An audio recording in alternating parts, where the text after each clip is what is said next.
नमस्कार, मैं हूं आपके साथ अंजलि। आज देश और दुनिया का एजेंडा सेट करने वाली खबरें हैं। विश्व युद्ध की चिंगारी अंतिम दौर में आई। बांग्लादेश में हिंदू महिलाओं का अपमान क्यों? TV9 पर शेख हसीना के बेटे एक्सक्लूसिव। विनेश फोगाट की आखिरी appeal. Bharat versus Spain hockey में ब्रॉन्ज मेडल मैच। तो एजेंडा फुल एंड फाइनल में सबसे पहले खबर मिडिल ईस्ट से है। इजरायल को हिजबुल्लाह ने दहलाया है। हिजबुल्लाह लगातार कर रहा है रॉकेट से अटैक। इजरायल ने कई रॉकेट हमले को किया नाकाम। अगले कुछ घंटों में इजरायल पर बड़ा हमला संभव है। तस्वीरें आप देख सकते हैं। हमले को नाकाम करने का दावा तो किया जा रहा है, लेकिन इजरायल इस वक्त चौतरफा घिरा हुआ है। एक के बाद एक कई मोर्चों से इजरायल पर हमले किए जा रहे हैं।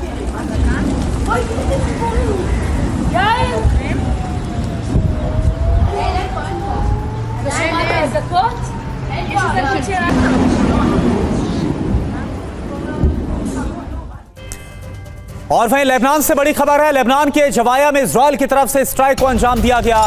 इजरायली डिफेंस फोर्स ने कार पर ड्रोन से हमला किया। इस हमले में 2 लोगों की मौत हो गई, 6 घायल हैं। इजरायल का दावा है कि कार में मौजूद थे हिजबुल्लाह के लड़ाके।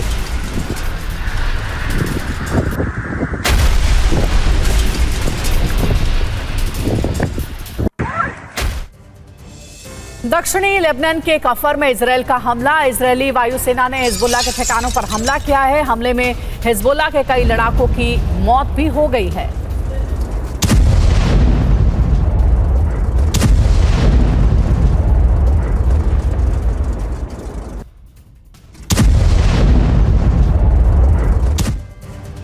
तो एक तरफ ईरान इजरायल पर बड़े हमले की तैयारी कर रहा है, तो दूसरी तरफ लेबनान से हिजबुल्लाह ने इजरायल पर बमबारी शुरू कर दी है। इजरायल पर सबसे खौफनाक आक्रमण की तैयारी इस वक्त चल रही है हिजबुल्लाह की तरफ से। हिजबुल्लाह को रूस ईरान से हथियारों की खेप मिली है। जो खबर है, हिजबुल्लाह ने इजरायल के 4 सैन्य बेस पर हमला किया। शरागा बेस पर रॉकेट से हमले को अंजाम दिया गया। और केला ये बेस पर एक साथ बताया जा रहा है कि 40 रॉकेट दागे गए। किरियत शमोना इलाके में ड्रोन रॉकेट से लगातार अटैक भी किए गए। ड्रोन से केमिकल प्लांट और पावर प्लांट ये बेस पर अटैक भी हुआ है। देखिए, इजरायल ईरान टेंशन का दुनिया भर की एलायंस कंपनियों पर भी असर पड़ने लगा है। इजिप्ट ने आज 3 घंटे के लिए ईरान की सारी जो फ्लाइट्स हैं, उड़ानें, वो रद्द कर दी है। इजिप्ट ने सभी एयरलाइंस से ईरानी हवाई क्षेत्र से दूर रहने को कहा है। इजिप्ट सरकार ने एयरलाइंस को नोटिस भी जारी किया है।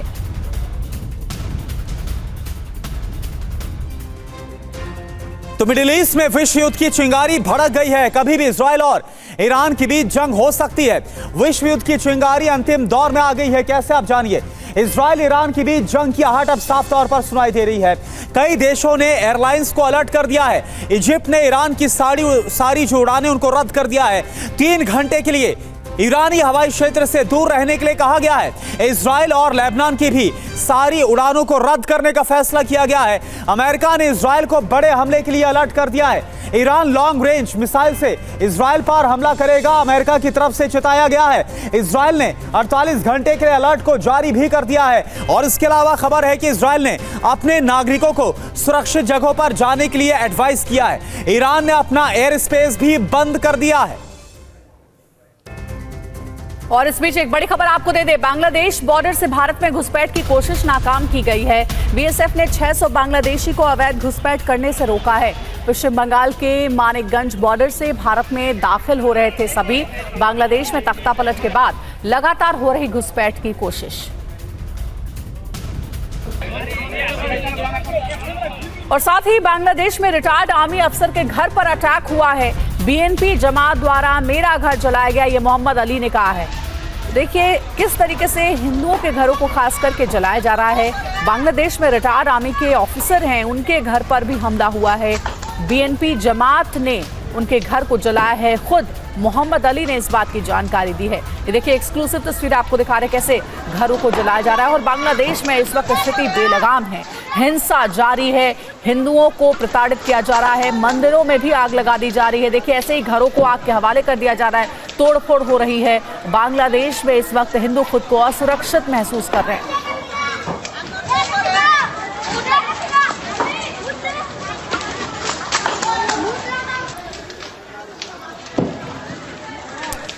तो आप देखिए तस्वीरें हम आपको दिखा रहे हैं और ये तस्वीरें आपके सामने, दरअसल ये जो इस वक्त घर आपको नजर आ रहा है, ये बांग्लादेश में रिटायर्ड आर्मी ऑफिसर के घर की तस्वीरें हैं जिसको किस तरह से जला दिया गया। और यह आर्मी के जो रिटायर्ड ऑफिसर है, अधिकारी, उनकी तरफ से कहा गया कि बीएनपी कार्यकर्ताओं ने मेरा घर जलाया। यहां पर आप देखिए किस तरह से आग की लपटें आपको उठती हुई नजर आ रही है। और यह हाल लगातार हम देख रहे हैं कि बांग्लादेश का बना हुआ है। बांग्लादेश के तमाम जिलों में किस तरह से आगजनी हो गई है, आग लगाई जा रही है, वो तस्वीरें सामने आ रही है। और अब ये तस्वीर है एक बांग्लादेश के जो पूर्व रिटायर्ड अधिकारी हैं, उनका घर जला दिया गया। और आज बांग्लादेश में बनेगी अंतरिम सरकार, जानकारी मिल रही है। मोहम्मद यूनुस के नेतृत्व में अंतरिम सरकार का शपथ ग्रहण होगा और सेना प्रमुख जनरल वकार उस जमान ने जानकारी दी है। सलाहकार परिषद में 15 सदस्य हो सकते हैं। तो बांग्लादेश में बन रही अंतरिम सरकार के बारे में कुछ अहम जानकारियां आपके लिए जान लेना बहुत जरूरी है। तो पूरी खबर क्या है अंतरिम सरकार को लेकर, यहां पर आप जानिए। आज बांग्लादेश में अंतरिम सरकार शपथ ग्रहण कब होगा? आज रात 8 बजे जो शपथ ग्रहण है वो होगा अंतरिम सरकार का। 84 वर्षीय मोहम्मद यूनुस है जो कि नोबेल प्राइज पुरस्कार विजेता है, उन्हें अंतरिम सरकार की कमान सौंपी गई। सलाहकार परिषद की मदद से सरकार चलेगी। तो काम कैसे करने वाली अंतरिम सरकार, अब यह हम आपको बता रहे हैं। कुल सदस्य कितने होंगे सलाहकार परिषद में? कुल मिलाकर 15 सदस्य होंगे सलाहकार परिषद में। इस तरह से जो अंतरिम सरकार है वो काम करेगी। शपथ ग्रहण में आखिर कौन कौन मौजूद रहने वाला है? सिर्फ 400 लोग यहां पर उपस्थित रहेंगे, मौजूद रहेंगे, जो कि आज 8 बजे रात को शपथ ग्रहण होने वाला है। और अब बांग्लादेश से जुड़ी एक और बड़ी खबर। बांग्लादेश में तख्ता पलट को लेकर टीवी9 पर एक्सक्लूसिव खुलासा। ये खुलासा शेख हसीना के बेटे ने किया है और टीवी9 को बताया है कि इस सबके पीछे पाकिस्तान और उसकी खुफिया एजेंसी ISI का हाथ है। अगर शेख हसीना देश नहीं छोड़ देती तो उनकी हत्या कर दी जाती। अभी उनके लिए भारत ही सबसे सुरक्षित पनाहगाह है। टीवी9 से बोले हैं शेख हसीना के बेटे साजिब वाजिद। शेख हसीना अभी भारत में ही रहेंगी। बांग्लादेश में दंगों के पीछे ISI है और पाकिस्तान का हाथ है। बांग्लादेश में आवामी लीग के लोग सुरक्षित नहीं हैं। साथ ही साथ साजिब वाजिद ने कहा है कि बांग्लादेश का हाल सीरिया वाला हो गया है। शेख हसीना को बांग्लादेश में मारने की तैयारी की जा रही थी। बांग्लादेश में हिंदुओं को जानबूझकर टारगेट किया जा रहा है। शेख हसीना के बेटे ने यह बड़ा खुलासा किया है। इस वक्त हर एक के मन में, पूरी दुनिया के मन में एक ही सवाल है और वो ये है कि बांग्लादेश की जो हालत है उसको देखते हुए अब आगे क्या होगा। और इससे भी बड़ा सवाल, शेख हसीना जी वो कैसी हैं, उनके मन में क्या कुछ चल रहा है, फाइनल उनका प्लान क्या है। मेरे साथ साजिब वाजिब, इस वक्त उनके बेटे मेरे साथ मौजूद हैं। आपका स्वागत है साजिब वाजिब जी। जो तेजी से चीजें हुई, जिस तेजी से ये डेवलपमेंट हुआ और जितनी तेजी से शेख हसीना जी को एकदम से वहां से हटना पड़ा, छोड़ के आना पड़ा बांग्लादेश, क्या आपको ऐसा लगता है कि जो कुछ भी बांग्लादेश में हो रहा है इस वक्त, वायलेंस या तख्ता पलट जो किया गया, उस सब के पीछे कोई फॉरेन हैंड है? कोई इसमें ऐसा मुल्क है जो शायद चाहता था कि ऐसी चीजें हों कि शेख हसीना जी बांग्लादेश छोड़ दें? हाँ, ऑफ कोर्स मुझे लगता है कि यहाँ I am sure ISI was involved. ये आप देखिए, ये जुलाई की 15 तारीख जब हमारे सरकार उनकी दाबी मान लिया, उस रात ढाका यूनिवर्सिटी में एक प्रोसेशन हुआ। कौन ये प्रोसेशन किया हम कोई नहीं जानता, बट उनने स्लोगन दी, हम राजाकार, हम राजाकार। क्योंकि हमारे माँ बोला था जे मैं नहीं चाहती जे राजाकार के बेटा सरकारी चाकरी जॉब्स उसको रिजर्वेशन मिले, पोजीशन मिले। तो उनकी ये बात ने लेके उन्होंने बनाया दिया कि हमारी माँ ये स्टूडेंट्स को राजाकार बोला। वो हमारी माँ स्टूडेंट्स को तो राजाकार नहीं बोला, लेकिन वो स्लोगन दिया। आपके जेरूसलम में अगर रात की अंधकार में कोई स्लोगन दे हम नाज़ी, हम नाज़ी, तब तो जेरूसलम के लोग they will get angry, they will it will enrage them. So मुझे लगता है कोई ना कोई ये प्लान करके करा एवं आपके जो मैं आपसे डायरेक्ट सवाल पूछ रहा हूं, क्या आपको इसके पीछे पाकिस्तान और पाकिस्तान की आईएसआई का हाथ दिखता है? I am sure of it. मुझे आई एम कन्विंस्ड यहाँ आईएसआई इन्वॉल्व थी। मतलब ये क्योंकि बहुत बड़ा इशू है, एक सरकार के कंडक्ट के अंदर एक बाहर की एजेंसी का हाथ होना बहुत बड़ी बात है। क्या आप मान रहे हैं कि आईएसआई का इसमें हाथ है? हमारे पास कोई एविडेंस नहीं है, बट मुझे श्योर लगता है क्योंकि सिर्फ ये जो रात में स्लोगन, नॉट जस्ट स्लोगन, उनको तो firearms, they were given firearms. So तो शेख हसीना के बेटे साजिद वाजिद की तरफ से साफ कहा गया कि जो कुछ हो रहा है इस वक्त बांग्लादेश में, उसके पीछे आईएसआई और पाकिस्तान का हाथ है। और अब आगे हम बढ़ते हैं और बात उस खबर की करते हैं जिसमें टूटे हुए सपनों की चुभन है। हम बात विनेश फोगाट की दरअसल कर रहे हैं। बड़ी खबर क्या, आप देखिए, विनेश फोगाट ने कुश्ती को अलविदा कह दिया है। विनेश ने सोशल मीडिया पर संन्यास का ऐलान किया है। विनेश फोगाट ने सोशल मीडिया पर लिखा है, मां कुश्ती मेरे से जीत गई, मैं हार गई। मां को संबोधित करते हुए ये सोशल मीडिया पर पोस्ट विनेश फोगाट का।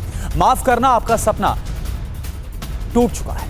अलविदा कुश्ती 2001-2024, आप सबके हमेशा ऋणी रहूंगी, माफी। ये बहुत ही इमोशनल जो पोस्ट है वो मां को संबोधित करते हुए विनेश फोगाट की तरफ से डिस्क्वालीफाई होने के बाद। विनेश के संन्यास के ऐलान के बाद बजरंग पुनिया ने कहा है कि विनेश, आप हारी नहीं हैं, हराया गया है। हमारे लिए सदैव आप विजेता ही रहेंगी। आप भारत की बेटी के साथ साथ भारत का अभिमान भी हो।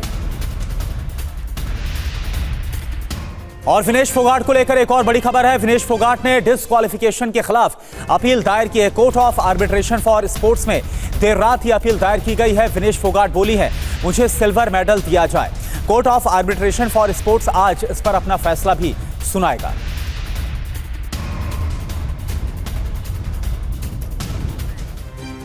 अब आज पूरे देश की नजर court of arbitration for sports के फैसले पर होगी, लेकिन यकीनन ये बहुत दुखद है। कहां विनेश फोगाट के लिए भारत जश्न मना रहा था, दुआएं कर रहा था। उम्मीद थी कि वो पेरिस ओलंपिक्स में भारत के लिए पहला गोल्ड लाएंगी। सिर्फ 100 ग्राम के एक्स्ट्रा वजन ने भारत और विनेश दोनों के मेडल वाले सपने को तोड़ दिया। विनेश फोगाट ने अपील की है कि 100 ग्राम से उनका सपना टूट गया और आज अपील पर फैसला भी आएगा। और आइए अब ये समझते हैं कि आखिर हुआ क्या है। Vinesh Phogat 50 kilogram free style category के फाइनल में पहुंच गई। विनेश फोगाट का मुकाबला अमेरिका के रेसलर के साथ होना था फाइनल्स में। नियम के मुताबिक विनेश का वजन 50 किलोग्राम तक होना चाहिए था। मैच से एक दिन पहले और मैच के दिन रेसलर का वजन किया जाता है।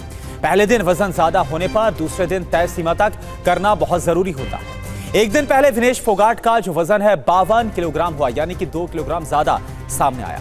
विनेश ने वजन कम करने के लिए रात भर स्किपिंग की, पानी भी नहीं पिया। विनेश फोगाट ने शरीर से खून भी निकलवाया, जो खबर आ रही है, बाल नाखून तक कटवा लिए। लेकिन फाइनल से पहले जब फिर से उनका वजन हुआ तो वो 50 किलोग्राम से 100 ग्राम ज्यादा था। ये भी तय सीमा से 100 ग्राम ज्यादा ही था और इसी के बाद विनेश फोगाट फाइनल का मुकाबला खेलने से डिस्क्वालीफाई हो गई।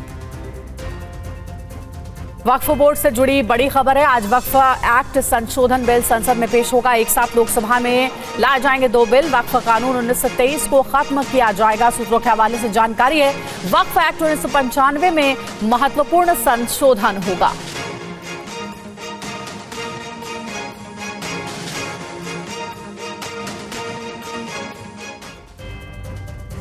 और आइए अब ये समझ लेते हैं कि वक्फ बोर्ड संशोधन विधेयक है क्या, क्या बदलाव हो सकता है, संशोधन इसमें सामने आ सकता है। तो वक्फ बोर्ड संशोधन विधेयक में क्या है?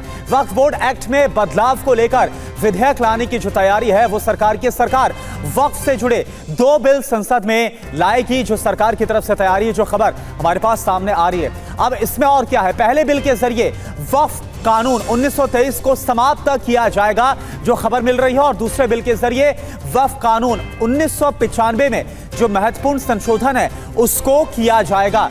बिल पास होने के बाद वक्फ बोर्ड की जो शक्तियां हैं वो कम हो जाएंगी। आपको याद होगा कि इसके पहले जो संशोधन हुए, चाहे 95 या 2013, असीमित शक्तियां मिल गई थी।